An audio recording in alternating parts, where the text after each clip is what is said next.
분들이 마음에 드는 입술 사진을 가져오셔서 원장님 저 이 사진처럼 해주세요 라고 말씀하세요. 이러면 입술 필러 망할 확률이 굉장히 높아집니다. 이 방법을 모르고 무작정 예뻐 보이는 입술을 따라하면 어색하거나 부자연스러운 입술이 되기 쉽거든요. 오늘은 제가 여러분의 돈과 시간을 아껴드리기 위해 입술 필러가 망하는 이유와 절대 실패하지 않는 모든 비밀을 알려드릴게요. 원장님, 근데 입술 모양이나 비율도 계속 트렌드가 바뀌더라고요. 요즘 제일 인기 많은 입술이 어떤 입술이에요? 한 2, 3년 전만 해도 조금은 인위적으로 입술 모양을 만드는 게 유행이었어요. 흔히 뷰 모양이라고 하죠. 윗입술은 M자 모양을 강조하고 아랫입술은 아기 엉덩이처럼 볼록볼록하게 만들었는데요. 볼륨감이 확실한 입술이 인기가 많았어요. 하지만 요즘은 자연스럽고 건강해 보이고 나한테 어울리는 입술을 선호하시는 분들이 많습니다. 평소에 예쁘다고 생각했던 입술 사진을 상담 오실 때 많이 가져오시는데요. 요즘 가장 많이 언급되는 3가지 추구미 스타일을 분석해 드릴게요. 상담할 때 가장 많이 보는 사진 중 하나가 바로 장원영님 사진인데요. 장원영 씨 입술은 그냥 딱 보기에도 귀엽고 사랑스러운 앵두 같은 느낌이 들죠? 아랫입술과 윗입술 모두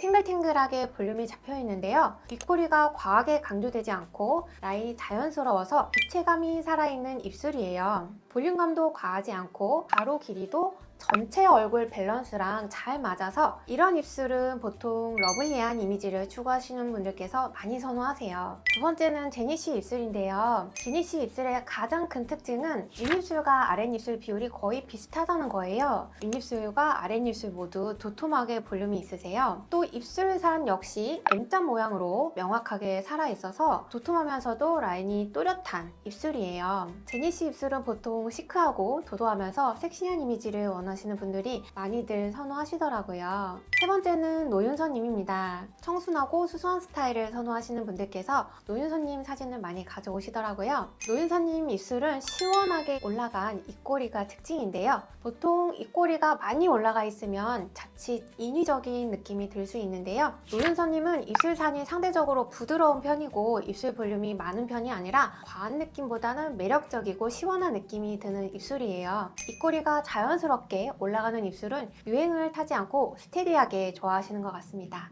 하지만 앞서 말씀드렸듯이 이렇게 연예인 사진만 무작정 들어가서 똑같이 해달라고 한다면 원하는 결과가 나오지 않을 확률이 높아요. 기존 좌우 비대칭이나 입술 가로 길이 그리고 위아래 두께 비율, 옆에서 봤을 때 튀어나온 정도 등등 여러 가지 요소가 반영되기 때문에 다른 사람한테는 예쁜 입술이 내 얼굴에는 안 어울리는 모양일 수가 있어요. 얼굴의 다른 요소들과 조화를 이뤄야 예쁜 거예요. 특히 입술은 얼굴 중앙에서 인상을 좌우하는 아주 까다로운 부위인데요. 단순히 크게 통통하게 필러로 채우기만 한다면 당연히 부자연스러운 소시지 입술이 되기 쉽겠죠? 예를 들어 턱이 좀 작거나 무턱인 분들이 입술만 과도하게 강조하면 어떻게 될까요? 가뜩이나 작은 턱이 더 작아 보이면서 얼굴에 불균형이 더 심해 보이겠죠. 입술 가로 길이가 짧은데 입술 볼륨을 너무 많이 넣으면 입술이 전체적으로 동그랗게 돼서 가로 길이가 더 짧아 보이는 역효과가 날 수 있어요. 또 사람마다 들어갈 수 있는 필러 양이 다 다른데요. 입술 구조, 내부 공간, 피부 텐션에 따라서 입술 볼륨이나 모양 변화를 많이 주고 싶어도 용량 주입에 한계가 있는 분도 있어요.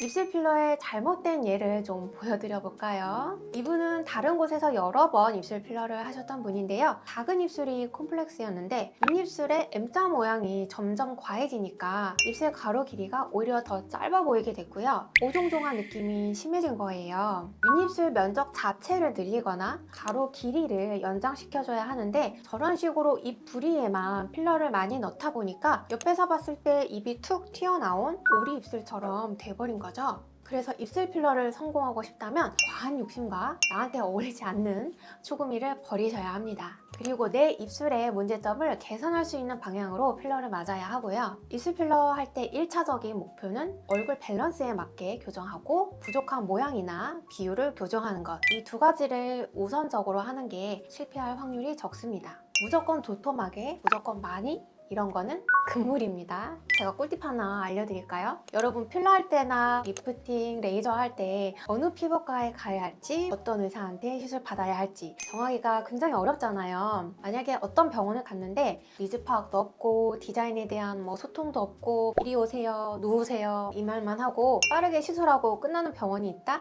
다음에는 다른 피부과를 찾아보시는 것을 조심스럽게 추천드립니다. 시술을 잘 하는 의사는 어떻게 하는지 아세요? 입술 필러를 한다고 치면 입술 필러 하기 전에 입술 주변의 구조를 미리 파악하고 밸런스를 체크하는 거예요. 인중의 길이가 길진 않은지, 얼굴 좌우 길이에 비해 입술 가로 길이가 짧진 않은지, 화려한 입술이 어울리는 얼굴인지 아닌지, 환자한테 어울리는 분위기까지 미리 다 분석하고 디자인에 들어가는 거예요. 입술 필러는 단순히 볼륨만 채우는 시술이라고 생각했는데 그게 아니었네요. 성공적인 입술 필러를 위해 알아야 할 부분이 있을까요? 첫 번째는 시술하는 의사분과 디자인에 대해서 충분히 소통을 해야 원하는 모양을 얻을 수 있어요. 그러기 위해서는 나의 니즈를 정확히 생각해보고 정리해보는 거예요. 어떤 분은 오셔서 원장님 잘하신다고 해서 왔는데 저도 그냥 알아서 예쁘게 해주세요 이렇게 말씀하시거든요. 그러면 제가 절대 그런 식으로 시술하시면 안 된다고 굳고 말립니다. 알아서 해주세요. 절대 안 돼요. 일단 다른 사람과 내 입술 모양이 똑같지가 않고요. 또 저의 추구미와 환자분의 추구미가 다를 수가 있잖아요. 그쵸? 자연스럽게 볼륨을 원한다고 말하더라도 내가 생각하는 자연스러움과 시술해주시는 분이 생각하는 자연스러움의 정도가 다 다를 수가 있어요. 그래서 평소에 내가 마음에 든다고 생각하는 입술 사진을 가지고 오시면 제일 소통하기가 편합니다. 그런데 또 중요한 게 있어요. 예쁘다고 생각하는 입술 사진을 여러 장 가져오시는 경우가 있는데 사진마다 입술 스타일이 다 다르다 이러면 또 문제가 생깁니다. 어떤 사진은 밑입술에 M자 모양이 두드러지게 인위적으로 모양을 낸 입술이고, 또 어떤 사진은 내추럴한 사진이고, 너무 중구난방의 모양을 가지고 오시면 곤란하죠. 원하는 입술 사진들이 일관성이 있어야 합니다. 만약에 내가 예쁜 사진을 잘 못 찾았다 이런 경우라면 사진 어플로 본인 입술에서 교정하고 싶은 부분을 조금씩 수정해보고 의사분한테 보여주시면 좋아요. 그럼 도대체 내 얼굴에 맞는 입술 모양은 어떻게 알 수 있는 거예요? 여러분이 집에서 간단하게 자가 진단할 수 있는 부분은 내 입술의 황금 비율을 찾아보는 거예요. 한번 거울을 보면서 확인해 보세요.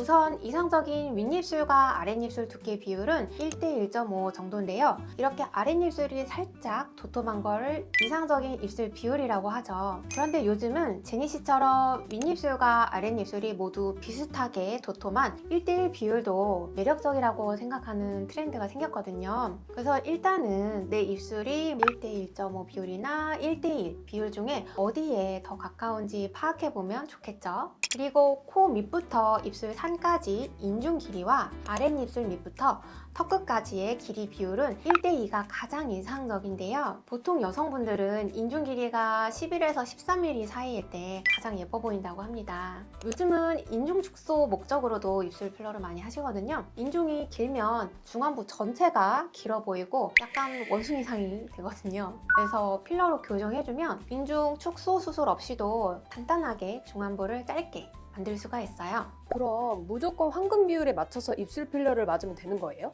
그렇다고 보기에는 또 어려운 점이 있어요. 황금 비율이 이상적인 비율이기 때문에 기준점이 되기는 하지만 모두가 이상적인 비율을 따라야 하는 건 아니거든요. 우리가 연예인들을 봐도 완벽하게 황금 비율에 부합하지 않아도 충분히 예쁘고 매력적으로 보이잖아요. 예를 들어 고윤정님 같은 경우에는 윗입술보다 아랫입술이 훨씬 넓고 두께감도 있거든요. 그런데 입꼬리가 과하지 않고 부드럽게 올라가니까 아랫입술이 황금 비율보다 조금 더 두터워도 부담스럽지가 않고 고혹적이고 분위기 있는 입술이 되는 거예요. 황금 비율과 딱 맞추려고 노력할 필요는 없고요. 이 가이드라인을 기준으로 내 얼굴에 더 잘 어울리는 입술을 찾아보시면 됩니다. 자, 이렇게 내 입술의 비율을 파악했다면 두 번째로는 내가 원하는 입술의 특징을 구체적으로 정리해보는 거예요. 이 사람이랑 똑같이 해주세요 이렇게 하는 게 아니라 제니처럼 입술산이 선명했으면 좋겠어요. 장원영처럼 입술이 전체적으로 볼륨이 있었으면 좋겠어요. 윗입술이 얇고 웃을 때 말려 들어가는 게 싫어요. 교정해주세요. 인중 길이가 짧아졌으면 좋겠어요. 이렇게 디테일이 엄청 많아요. 대충 포인트 되는 부분만 기계적으로 볼륨을 넣어주고 그냥 끝낼 수도 있는데요. 정교하게 교정하려면 엄청난 테크닉이 필요합니다. 그래서 잘하는 병원을 찾아가셔야 합니다. 이런 식으로 세세하게 내가 원하는 이미지랑 스타일을 분명하게 정해서 나의 추구미를 명확하게 전달할수록 만족스러운 시술 결과를 얻을 수 있어요. 물론 여기에는 시술자의 숙련된 스킬과 미적 감각은 필수입니다. 열심히 요구사항을 적어가서 말씀을 드렸는데 시술해 주시는 분이 스킬이 부족하다? 그러면 요청사항대로 구현이 안 되는 거고요. 가끔 환자분의 추구미가 잘못된 길로 가는 분들이 있어요. 환자분이 원하는 추구미를 살리면서도 가장 잘 어울리는 입술을 찾아드리려면 시술자의 미적 감각이 중요해요. 해부학적 지식과 숙련된 스킬, 그리고 미적 감각까지 3박자를 고루 갖춘 의료진을 찾으셔야겠죠? 근데요, 필러는 저는 그렇게 생각해요. 한번 필러를 넣으면 어쨌든 좀 오래 가니까 유행을 따라서 시술하는 것보다는 스테디셀러에 가깝게 하는 게 낫다고 생각하거든요. 근데 또 너무 자연스럽게 하면 예뻐질 거야 결심하고 왔는데 살짝 밋밋한데 이럴 수 있으니까 필러에 있어서의 저의 추구미는 자연스러우면서도 전후 차이는 조금 있어야 하니까요. 살짝만 더 진하게, 그게 제 추구미입니다. 환자분들이 상담할 때 많이들 물어보시는 게 있는데요. 어떤 필러를 골라야 하나, 수입으로 맞는 게 좋은지 제일 많이 물어보시거든요. 무조건 수입 필러가 정답이다 이렇게 말할 수는 없는 건데요. 국산 필러 중에서도 입술에 적합한 물성인 게 있긴 하거든요. 일단 국산 필러랑 수입 필러의 가장 큰 차이는 비용, 텍스처, 제조 공정, 그리고 유지기간 이런 것들이 있는데요. 입술은 많이 움직이고 예민한 부위라서 움직일 때 불편감이 없도록 텍스처를 조절하는 게 기술력이라고 볼 수 있고요. 너무 무르면 필러가 금방 흡수돼 버리고 필러가 또 너무 단단하면 입술 모양이 조금 뒤틀리거든요. 균일하고 적절한 탄성력을 맞춰주는 거, 그리고 알러지 발생을 최소화하도록 처리를 하는 거, 이런 것들이 아무래도 필러 원가에 반영이 되겠죠? 제가 직접 시술하는 입장에서 국산 필러랑 수입 필러 제품을 비교해보면요. 제가 주로 입술에 쓰는 수입 필러가 있는데요. 필러가 얇고 고르게 들어가니까 정교하게 입술 교정할 때 굉장히 좋고요. 입자가 고우니까 얇은 바늘로도 주입이 잘 돼요. 얇은 바늘을 사용하면 그만큼 환자분 통증도 더 적게 되고요. 외국 환자분들 오시면 거의 이 수입 제품을 찾으시더라고요. 제가 수입 필러에 쓰는 얇은 바늘을 국산 필러에 장착해서 써봤는데 아무래도 국산은 조금 입자가 빡빡하다 보니까 주입이 좀 잘 안 되더라고요. 국산 필러는 조금 더 굵은 바늘을 사용하는 차이점이 조금 있습니다. 근데 원장님, 입술 필러 진짜 아프다던데 사실인가요? 솔직히 하나도 안 아프다고 하면 거짓말이겠죠? 입술은 아무래도 좀 예민한 부위거든요. 하지만 요즘은 마취 크림도 꼼꼼하게 발라드리고요. 필러 자체에 마취 성분이 포함된 제품을 쓰기 때문에 생각보다 크게 불편감 없이 시술할 만하다 이렇게 말씀하시는 분들이 대부분이에요. 그럼 혹시 이미 필러를 맞았는데 모양이 마음에 안 들어서 후회가 되면 어떡해요? 히알루론산 필러가 좋은 점은요. 모양이 마음에 안 든다던가 취향이 바뀌어서 기존 필러를 녹이고 제거하고 싶다 라고 한다면 히알루로니데이즈라는 이 효소 주사를 맞으시면 됩니다. 흔히 필러를 녹인다라는 표현을 많이 쓰죠. 실제로 히알루로니데이즈는 필러 성분을 분해하는 주사라서 원래 입술로 돌아갈 수가 있어요. 보세요, 이게 필러인데요. 이 위로 히알루로니데이즈를 올리면 필러가 서서히 녹기 시작하는 게 보여요. 보통 하루 이틀 내에 필러가 분해돼서 빠른 효과를 볼 수 있습니다. 필러가 녹는 걸 직접 보니까 안심이 되는데요. 근데 벌써 2026년이 코앞이잖아요. 내년 트렌드를 어떻게 예측하세요? 제가 앞서 말씀드렸다시피 입술 필러 트렌드는 과거의 인위적인 모양, 과한 볼륨에서 나한테 잘 어울리는 자연스러운 모양, 비대칭을 교정하는 개인 맞춤형 입술로 계속해서 발전하고 있는데요. 2026년에는 이런 흐름이 계속될 것 같아요. 내 입술에서 컴플렉스를 교정을 하고 전체 조화를 고려하는 쪽으로 트렌드가 이어질 것 같습니다. MZ세대들은 남이 정해놓은 틀에 맞추기보다는 내 매력을 살리면서 장점을 극대화하고 편안함을 추구하잖아요. 필러 트렌드도 성향을 따라서 내추럴하게 갈 것 같아요. 그리고 입꼬리 필러는 스테디셀러라서 입꼬리가 처져서 우울해 보이거나 화나 보이는 분들에게 언제나 선호하시는 타입입니다. 자, 오늘 내용 정리해볼게요. 입술 필러는 무작정 예쁜 입술을 따라 하는 게 아니라 나한테 잘 맞는 디자인으로 욕심부리지 않고 개선한다는 관점에서 진행하시면 성공하실 수 있어요. 오늘 제가 알려드린 방법들로 스스로를 잘 진단해보시고 여러분에게 가장 잘 어울리는 아름다움을 찾으시길 바랍니다. 오늘 내용이 도움이 되셨다면 구독과 좋아요 꼭 눌러주시고요. 입술 필러에 대해서 더 궁금하신 점이 있거나 입술 필러 후관리 꿀팁이 있다면 댓글로 공유해주세요. 저는 다음 영상에서 더 솔직하고 유익한 정보로 찾아뵐게요. 감사합니다.